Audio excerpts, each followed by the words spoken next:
Buenas, ¿qué tal? Mi nombre es Lautaro, soy profe de filosofía y hoy vamos a hacer una reacción, un análisis de una canción de Ocelot, un músico del cual me han hablado bastante, me lo han solicitado por ahí bastante en los comentarios por su nivel filosófico. Y este tema que vamos a analizar de base tiene una de las preguntas fundamentales de la historia de la filosofía. Y no solo de la historia de la filosofía, sino también de nuestra propia existencia. ¿Por qué hay algo cuando tranquilamente podría no haber habido nada? ¿Por qué existo si tranquilamente podría no haber existido? Muchas veces hablamos de esto con mis alumnos y les digo, esto de que lo más probable, o sea, si hablamos en términos de probabilidades, de porcentajes, es absolutamente improbable que hayamos existido. Era muchísimo más probable en la historia del universo que no hayamos existido a que nosotros existamos tal como somos, nos llamemos de las maneras que nos llamamos, tengamos la historia personal familiar que tenemos. Todo eso se puede pensar que es como una especie de casualidad o causalidad histórica, metafísica fundamental, tremenda. Entonces la pregunta de por qué hay algo cuando podría no haber habido nada, preguntas que se hicieron tanto Leibniz como Heidegger más adelante, son preguntas troncales de la historia de la filosofía y de la historia de la metafísica. La metafísica, o también conocida como ontología, es el estudio del ser. ¿Por qué hay ser cuando podría no haber habido nada? ¿Por qué hay algo cuando podría no haber habido nada?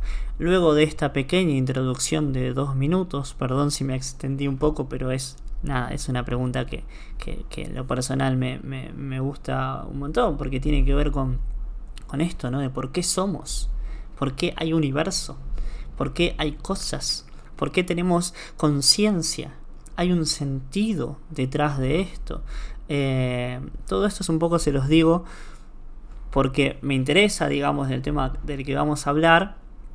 No conozco casi nada sobre Ocelot, simplemente como me lo recomendaron bastante, vi 2 o 3 temas, pero un poco por arriba. Quería empezar, escuchando con ustedes esta canción, y si amerita, más adelante, cuando tenga tiempo, hacemos por ahí quizás algún análisis más profundo. Y me callo un poco y vamos a escuchar directamente a Ocelot, porque hay algo en lugar de nada. Imagina que eres uno de los primeros hombres. Al principio, lo único que tienes son sensaciones. Tienes hambre, frío, sueño. Experimentas placer y dolor. Con el tiempo, alegría, rabia, soledad. Me gusta esto de que vaya hacia los orígenes. Imagina que eres uno de los primeros hombres y lo único que tienes son esas emociones más básicas, ¿no? Hambre, sed, etc. Y más adelante se van como profundizando. Alegría, rabia, soledad. ¿Imaginas lo desconcertante que tiene que ser? Estás en un sitio que no conoces. Ni siquiera entiendes el concepto de estar o conocer. Los filósofos existencialistas, perdón que vaya cortando, yo la canción ustedes seguramente ya la conocen, así que por eso me autorizo a mí mismo a ir cortando, pero esta también es la de las preguntas. Los filósofos existencialistas dicen que el ser humano está arrojado a la existencia, estamos arrojados a vivir una vida sin haberlo pedido de antemano, sin haberlo solicitado, y llegamos y no sabemos vivir, no sabemos qué hacer, no sabemos cómo actuar, no sabemos qué elegir, no sabemos qué es lo que está bien y qué es lo que está mal. Fíjense lo que dice acá, no sabes lo que significa existir, pero existes, no conocemos, somos ignorantes de la propia existencia. Y tomar conciencia de eso es un hecho fundamental, no solo en la historia de la filosofía, sino en la historia de nuestra propia vida, porque tomar conciencia de lo que soy o de Tomar conciencia de que existo tiene un montón, tiene una implicancia absoluta con la responsabilidad con la que vivo mi vida. No sabes lo que significa existir, pero existes. Y hay algo dentro de ti que te empuja a seguir existiendo. No sabes lo que es la lluvia, pero te moja. No sabes lo que es el fuego, pero te quema. No sabes lo que es la muerte, ni el tiempo, pero sabes que otros como tú, llegado el momento, se quedan parados y simplemente dejan de pertenecer a tu mundo. Y en este punto solo hace falta que una neurona contacte con otra de una forma un poco distinta, por azar o por atrevimiento, para generar en tu mente un circuito totalmente nuevo, algo tan insólito hasta ahora como una duda, tomando cuerpo en una pregunta. Y entonces, por primera vez en la historia del universo, la materia, exactamente la misma materia que forma las estrellas, los planetas, el agua, las rocas, se mira a sí misma y se plantea su naturaleza. Toda mi vida.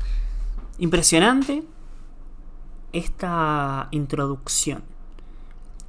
La naturaleza se mira a sí misma. Hay un planteamiento holístico, podríamos decir, aunque más que holístico, panteísta, en el sentido de que todo es Dios, todo es divino y todo también es lo mismo. Somos la naturaleza. No es que somos parte de la naturaleza, somos la mismísima naturaleza tomando conciencia de sí misma y mirándose a sí misma, concibiéndose a sí misma, pensándose a sí misma. Esto es Hegel, por ejemplo, que habla de que toda la historia de la humanidad es el desenvolvimiento de una idea absoluta que se va encontrando con sí misma y que va, entre comillas, evolucionando. Paréntesis, es complejísimo esta idea, pero bueno, más o menos es eso. Cierro paréntesis. ¿A qué voy con esto? Que es tremendo.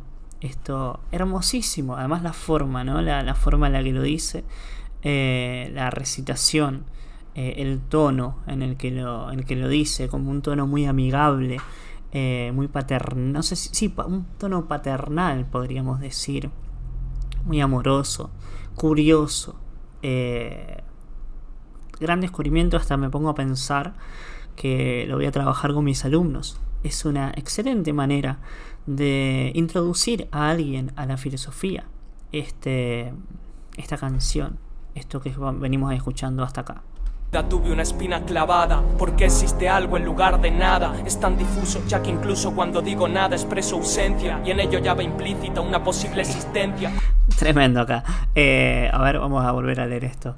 Es tan difuso que ya incluso cuando digo nada expreso ausencia. Claro, porque nombrar a la nada es el nombre o la simple idea de la nada en su cabeza, ya rompe con esa idea de la nada, ¿no es cierto? Porque ya deja de ser nada y pasa a ser, por ejemplo, una idea en mi cabeza. ¿Cómo concebir la ausencia de matriz antes del comienzo? ¿Cómo es posible pintar un cuadro sin lienzo? Pienso, si de verdad estamos solos, ¿cómo puede ser la nada nada si contiene el todo? La vida es...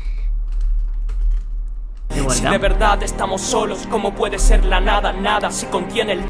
Si de verdad estamos solos, ¿cómo puede ser la nada nada si contiene el todo? A ver, más o menos lo que está diciendo es que directamente la nada no existe porque la concebimos y porque en realidad la nada sería otra forma de nombrar al todo, digamos, o es inconcebible de alguna manera, o es mejor dicho, imposible de que esa nada existe. ¿Cómo puede ser la nada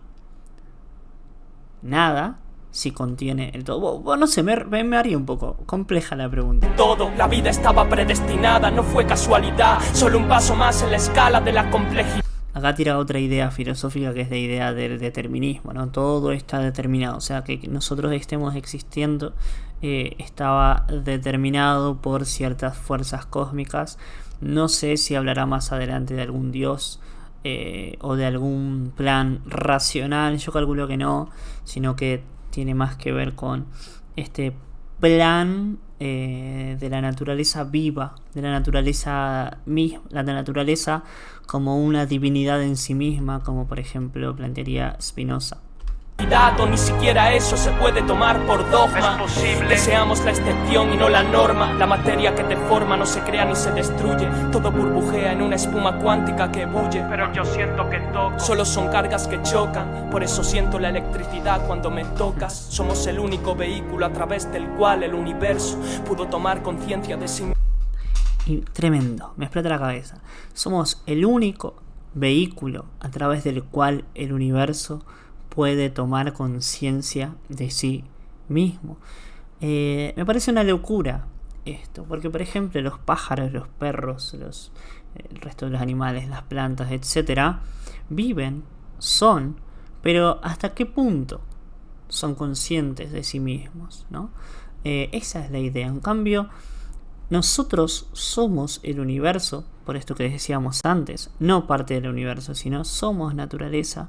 Somos la naturaleza entendiéndose a sí misma y somos el vehículo a través del cual puede tomar conciencia racional de sí mismo.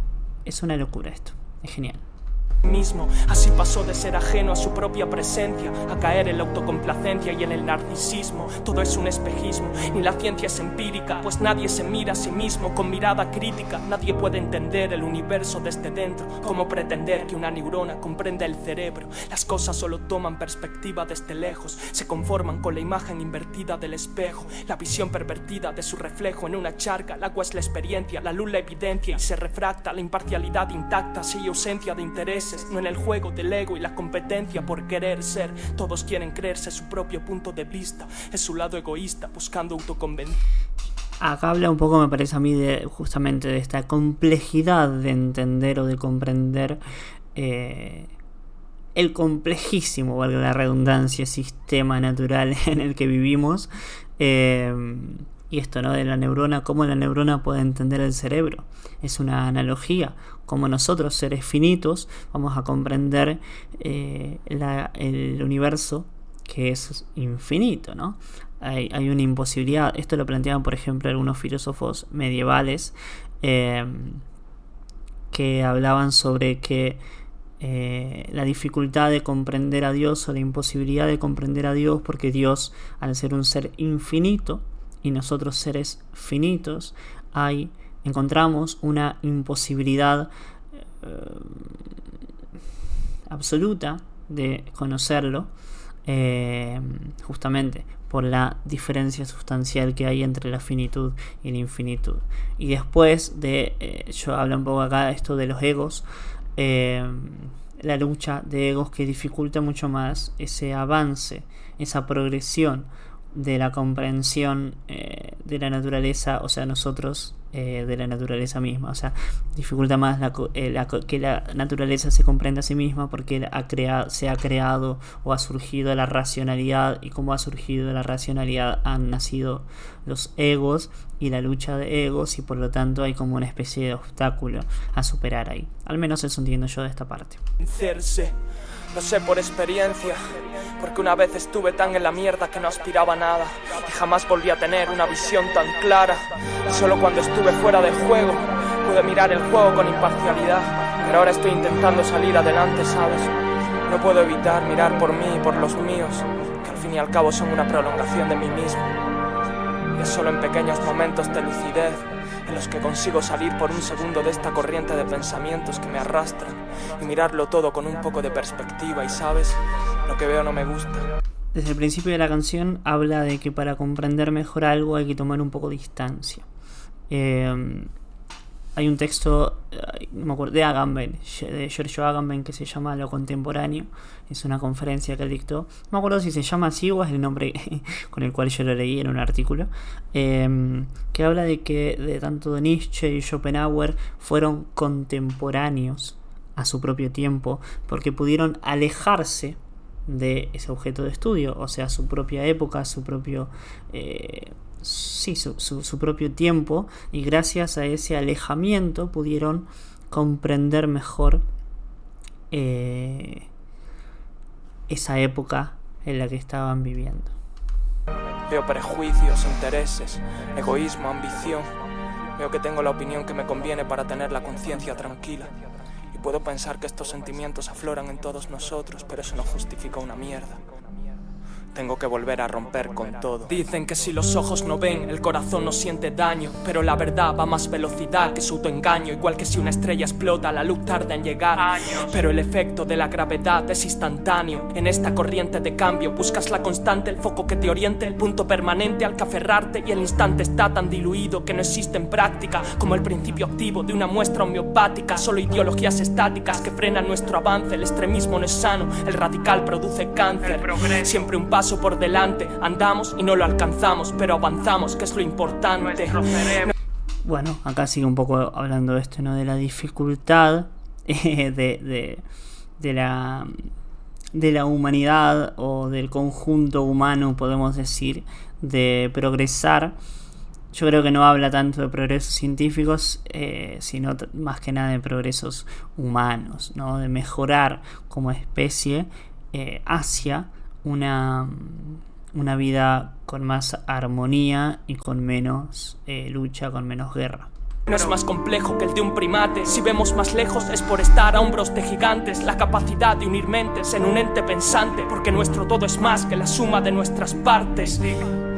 La vida es como el arte, alcanzar la perfección para descomponerte en parte. Hermoso, la vida es como el arte, porque vivir es un arte en sí mismo. Si yo quiero empezar a aprender a pintar, por ejemplo, o a dibujar, me voy a equivocar, me va a salir mal, etcétera. Pero con el tiempo, con perseverancia y tratando de aprender de mis errores o tendiendo de adquirir hábitos o prácticas que mejoren mi rendimiento, voy a poder, por ejemplo, pintar mejor. En la vida hay toda una rama, en la filosofía hay toda una rama, que es la ética, que se pregunta sobre si hay alguna técnica, un saber hacer. La palabra tekné significaba eso en griego, un saber hacer, que tiene que ver con saber vivir mejor. ¿Cómo saber vivir mejor? ¿Cómo adquirir mejores hábitos que hagan que nuestra vida dé un salto de calidad y así poder vivir más tranquilos o poder vivir con mayor armonía con nosotros mismos y nuestro entorno? De renunciar a la individualidad por un estandarte. Eso es la humanidad, esa es la dualidad, demonio o ángel. Renunciar a la individualidad por un estandarte. Vivimos en tiempos donde hay partidos políticos.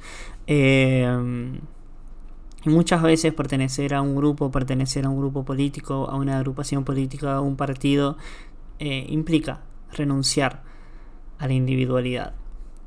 Ojo, hay momentos históricos o hay... si hay momentos históricos, hay momentos sociales, hay momentos políticos donde es clave. Es importante esta renuncia, este acto de renuncia para poder lograr un estado de cosas social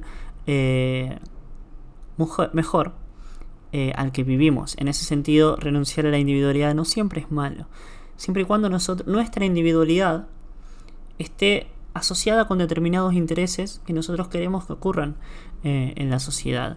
Hay como un juego ahí que, pasa mucho que hay muchos jóvenes principalmente que entran a la política, a una agrupación política con una idea y terminan como absorbidos irracionalmente por esas ideas. Lo que está mal en esto, o lo que yo denuncio un poco siguiendo acá a Ocelot, es que cuando es que está mal o es perjudicial, cuando esa pérdida o esa renuncia de la individualidad no es consciente. Porque si yo tomo la decisión consciente de decir, bueno, yo en este momento renuncio a mi individualidad, para luchar por un bien mayor, yo creo que eso es loable. Yo creo que eso es que está muy bueno. Eso quise decir. Pero bueno, y después fíjense, hablando de las grietas hoy en día, ¿no? Eso es la humanidad, la dualidad, demonio o ángel. Desde que acabe por helarse la sangre de tus arterias, a la revolución de las bacterias, y el capitalismo es eufemismo de depredación, la muerte es comunismo, redistribución de la materia. Tremendo. Vamos un toque de atrás. Es eufemismo de depredación, la muerte es comunismo, redistribución de la materia. Fíjense, el capitalismo, un eufemismo de la depredación, sí, totalmente. El capitalismo es un sistema social y político en el que los pocos grandes, poderosos, depredan, consumen a los muchos pobres. Depredan, se comen a los más débiles, entre comillas. Uno dirá, es evolución natural, es darwinismo. Bueno, pero si entonces, por más de que eso sea natural y sea darwinismo, hay que dejar que sea así. No podemos vivir en un sistema más igualitario, en donde no sean solamente unos pocos que tengan mucho, sino que sean muchos los que vivan bien. Bueno, es la eterna discusión política entre capitalismo, comunismo y todos los grises que hay en el medio, porque siempre buscamos esa grieta, ¿no es cierto? De un lado o el otro, no. Y no hay otras formas también de ver o de pensar la sociedad en la que vivimos, ¿no? ¿Cómo? Porque la pregunta está, Aristóteles dice en la Ética Nicómaco que procurar el bien para una persona está bueno, pero es mucho más hermoso procurar el bien para personas y ciudades enteras. Entonces es importantísimo el bien con uno mismo, pero Aristóteles dice, y yo estoy de acuerdo con esta idea, mucho mejor es buscar el bien para sociedades enteras. Bueno, fíjense la cantidad de temas que nos da para hablar acá este gran artista. Lo que daría por un día más de gloria. ¿Quién no mataría por el DNA de Dorian? La línea divisoria entre derrota y victoria es la misma que separa el olvido de la memoria. Y no eres lo que tienes, ni tus bienes, ni de dónde vienes, ni tus orígenes, ni tu país. Tan solo eres lo que dictan tus cojones, tus genes, tu identidad en tu ADN, no en tu DNI. Ajá. No eres lo que tienes. Importantísimo.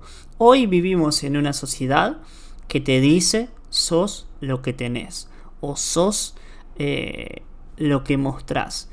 Y banco a Ocelot y estoy de acuerdo, aunque no somos lo que tenemos, somos lo que somos. Un poco ambiguo lo que dije, ¿no? Lo Pero que dictan tus cojones. Eres lo que dictan tus cojones. Sos los actos que realizás. Sos tus genes, sos tu identidad. No sos lo que tenés. Y me gusta esa idea. Tus genes, tu identidad en tu ADN, no en tu DNI. Ajá. Pero no hay filosofía para ser feliz, aunque el final del camino es la consecuencia, no el fin. Es vivir sin ensayar y sin miedo a fallar. Hasta la estrella que más brilla acabará por estallar. Esto es vivir sin... A ver, no hay filosofía, como es que decía antes, para vivir feliz. No hay filosofía para ser feliz. No hay una fórmula, como yo les decía antes, que buscaban los filósofos. Hay ideas...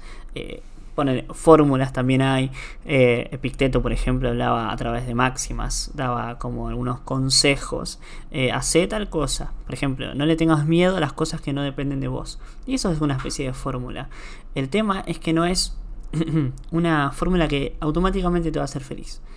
Y acá lo que propone Ocelot es: hay que vivir sin ensayar y sin miedo a fallar, porque hasta la estrella que más brilla acabará por estallar. Me gusta la idea, ¿no? Vivir y arriesgarse por lo que uno quiere.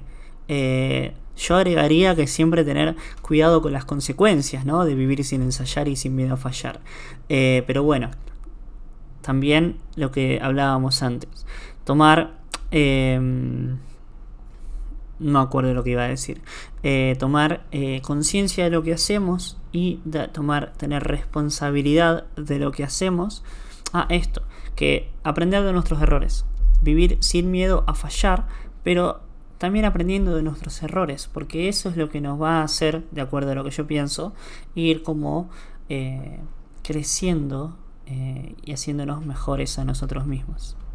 La vida es un diamante, dura hasta rayar, pero puede ser la puta obra de arte si la tallas desde infantes. Los niños aprenden a hablar, los adultos aprenden que todo irá mal si no se callan, porque creen que... La vida es un diamante, decía recién, y es un poco esta idea que también hablábamos antes, ¿no? Que es difícil rayar, es difícil aprender el arte de la orfebrería, pero cuando vos aprendés a hacer eso podés producir unas obras hermosas. Entonces lo mismo podemos hacer con nuestra vida, habituarnos a actuar de formas sanas, sinceras con nosotros mismos, va a hacer que vivamos una mejor vida. Si nos reprenden nos callan, pero solo prenden una mecha que al final estalla y nos dirán que sobra gente. Nos harán elegir entre luchar por sobrevivir o morir refinadamente. El dinero en contra de gradiente y es una constante. Cuanto más pobre es la gente, más rico es el gobernante. Y en un juego hecho para que unos ganen y otros pierdan, solo hay dos opciones: o cambiar los roles o las reglas. Quiero escribir sin pensar, solo escuchando la base. Escribir sin sopesar durante horas cada frase. Hace tiempo que dejé de desahogarme con esto, que perdí la afición a costa de la perfección del texto, buscando la armonía, la métrica perfecta, pero solo es aritmética vacía. Sumas y restas, curvas y rectas hasta llegar al destino, pero pensando en la meta no disfrutas del camino. Me gusta esta parte porque él como que reflexiona o analiza un poco su propio oficio de escritor. Esta que primero dice, bueno, antes escribía para desahogarme, pero después empecé a buscar la perfección, y eso hace, buscar esa perfección a veces hace que nos reprimamos un poco más a la hora de escribir, y por eso después dice como que quiere retomar escribir escuchando simplemente la base, creo que dijo, como dejándose llevar, como fluir por a través de la música. Quiero olvidar el camino, andar dando tumbos, dar palos de ciego, luego retomar el rumbo. Pero el puto ego me mantiene tenso, no me da descanso hasta que me condenso en la gota que colma el vaso, con el peso de que un paso en falso me reste crédito. Tanto miedo al fracaso y ni siquiera busco el éxito. Nada promete más que estar vivo, nada más improductivo que el jodido miedo escénico. Somos como polos eléctricos a la inversa, negativos que atraen a lo negativo y viceversa. Cuando rezas, sazonas la vida con religión y es una ofensa, como echarle mayonesa a un chuletón. No pienso ser un mero actor de este film triste, rezando un buen final a un director que ni siquiera sé si existe, ni siquiera sé en qué consiste estar vivo. Responder a los estímulos, establecer vínculos afectivos. Esto es lo que en filosofía podría llamarse escepticismo. No saber si ese director de la obra de teatro que estamos actuando, o sea, Dios, existe. Tampoco dice sé en qué consiste estar vivo. Esto es lo que se denomina escepticismo, actuar, o mejor dicho, vivir sin saber, sin comprender los pormenores o el sentido de lo que hacemos o del contexto en el que vivimos. Y esa mierda, la vuelta al círculo de interacción, meros vehículos, plataformas de información, y eso es la reencarnación. Cada átomo que te conforma formó parte de otra forma, con antelación, contracción y expansión. ¿Sabes cuál es el sentido? El ciclo cardíaco del universo y sus latidos. Una vez estuvimos unidos, nos separamos, pedimos energía prestada y nos endeudamos. ¿Qué es esto? No es por amor, es por odio. No es por atracción, es por repulsión. Galaxias que se separan entre sí como unos novios cabreados y quemados tras años de relación. Gracias a la quinta esencia, estrellas alejadas financiando la existencia, su conquista de la nada en esta guerra. Las tropas se separan de la tierra. La cuestión es que toda inflación se paga con la quiebra. Yo no me quejo si tropiezo con la misma piedra. Sé que no hay nada más justo que recoger lo que siembras. Una semilla, un fruto, trabajo, recompensa, un sustrato, un producto. Llevar un plato a la mesa, aunque a veces parece que pesan las dificultades. La verdad es que lo que mereces llega con el tiempo. A ver, me fui un poco acá escuchando, porque es como que cuando yo hablo trato de, o porque se me viene algo a la cabeza, o como para dar un sentido, digamos, a lo que vengo escuchando, pero es como que va haciendo toda una especie de historia, un relato, un recorrido, una alegoría entre la cuestión financiera o el dinero, eso de pedirle un préstamo al universo para poder existir y esas cuestiones. Y después habla de lo cotidiano, ¿no? Lo importante que es llevar un plato a la mesa. Ese es el sentido. ¿Por qué buscar un sentido mucho más amplio? Entonces hay actos cotidianos, hay actos pequeños que por ahí dejamos pasar o no nos damos cuenta, pero que en realidad pueden tener un sentido muy profundo o muy valioso, y yo creo que un poco está queriendo revalorizar eso que muchas veces olvidamos. Pero a veces, sin sembrar vientos recojo tempestades. Siembro tempestades y recojo vientos. Me siento como una cámara slow motion, porque cuanto más rápido voy, más lentos veo a vosotros. Y tan solo veo momentos, instantes, fotogramas, creando la ilusión de movimiento cuando pasan. Yo me he sumergido en el mar de mi alma, una profundidad en la que solo había oscuridad y calma, donde la presión del agua te aplastaba con su peso. ¿Quién es capaz de escapar al horizonte de sucesos? Me he pateado el universo, he nacido y he muerto. Cada vez que he ido con todo, he venido con lo opuesto. He bajado al infierno para buscarme y he vuelto con los puños más cerrados y los ojos más abiertos, convertido en un experto en perder y en perdonarme, con el cuerpo siendo un cascarón de carne cuando el tiempo estuvo a punto de matarme. Ideé mi plan maestro, agarrarme a la vida como al rehén en un secuestro. ¿Qué es esto? ¿Sabes? Cuando todo lo que puede salir mal, sale mal. Es una buena oportunidad para empezar a trabajar tu vida desde cero y saber que todo lo que consigas a partir de ese puto momento es por mérito propio.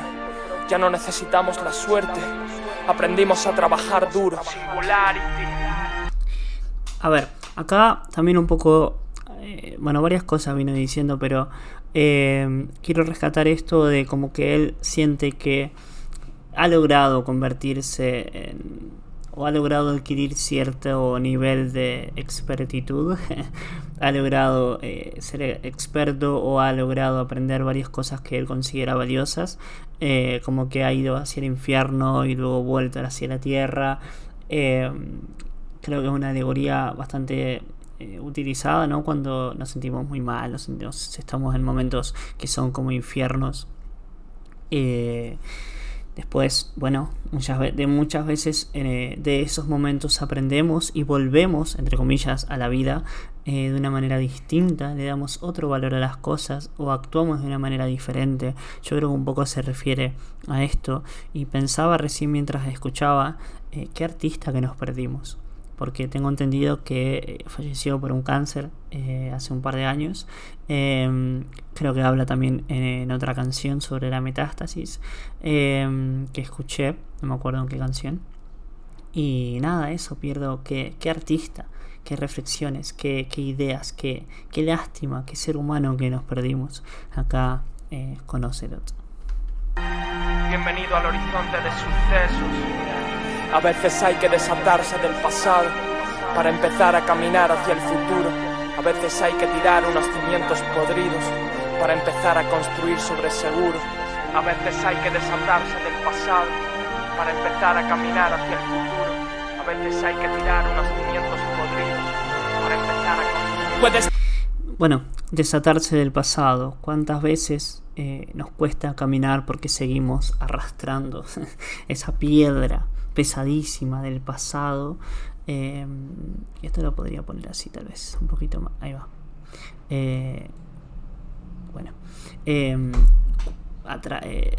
No podemos caminar o no podemos avanzar en algunas cosas porque arrastramos la piedra del pasado, arrastramos el pasado, y el pasado tiene un peso tremendo.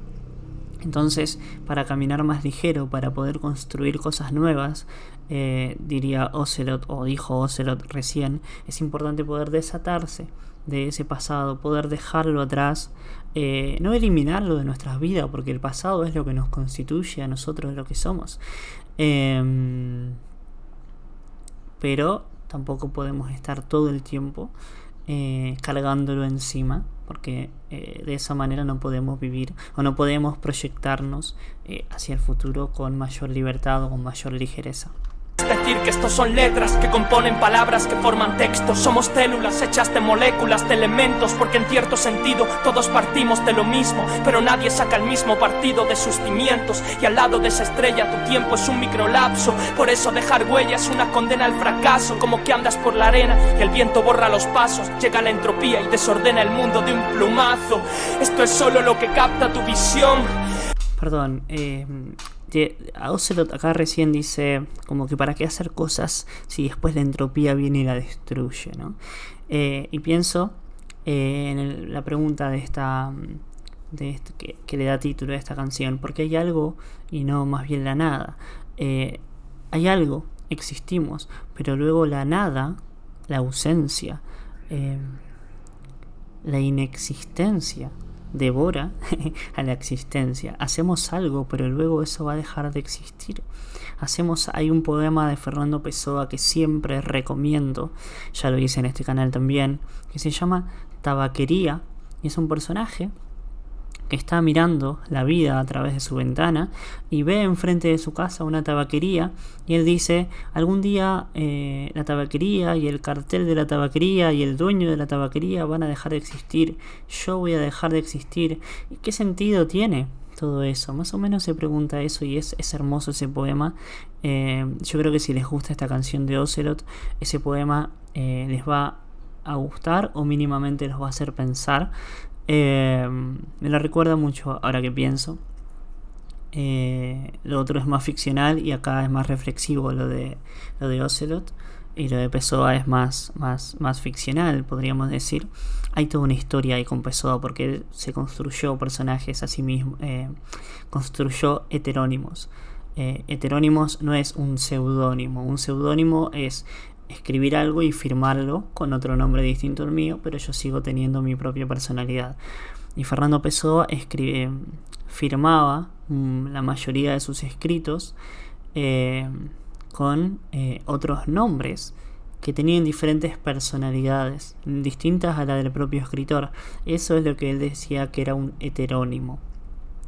Y cuando muere Pessoa solamente había publicado un librito cortito de poemas que no fue muy exitoso, pero cuando murió encontraron en su habitación un baúl lleno de manuscritos, que hasta eso fue hace 60, 70, 80 años en Portugal, y hasta el día de hoy se siguen encontrando y publicando cosas nuevas, imagínense. Y hoy en día es considerado uno de los poetas y escritores más importantes de todo el siglo XX. A mí en lo personal me fascina, es uno de mis escritores favoritos. Bueno, no me acuerdo por qué. Por Tabaquería. Esa idea de que todo va a desaparecer. ¿Para qué hacemos algo si después todo va a desaparecer? Esto no es el mundo, solo tu versión, vuestra traducción de un lenguaje que no entendéis porque no veis los unos y ceros tras la interface. Un conjunto de leyes que nos gobiernan, un cúmulo de posibilidades que se alternan. Esto es solo un universo. ¿Recuerdas? Solo un contexto, unas reglas, fermiones, bosones, dimensiones y cuerdas.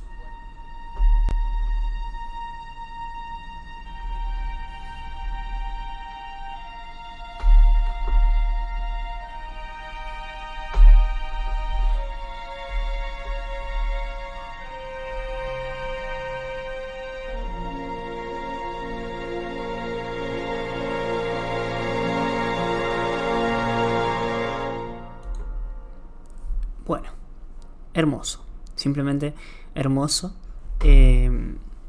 Cómo va construyendo ese relato de primero eso de que somos la naturaleza misma, observándose y conociéndose y comprendiéndose a sí misma.